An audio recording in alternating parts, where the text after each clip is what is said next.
Nashik road police ठाण्याच्या हद्दीतील Bhagwati lawns जवळील पिंपळपट्टी रोडवर दिनांक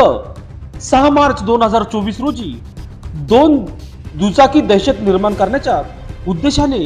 पेटवल्याबाबत गुन्हा दाखल करण्यात आला होता। या अज्ञात समाजकंटकाचा शोध घेत असता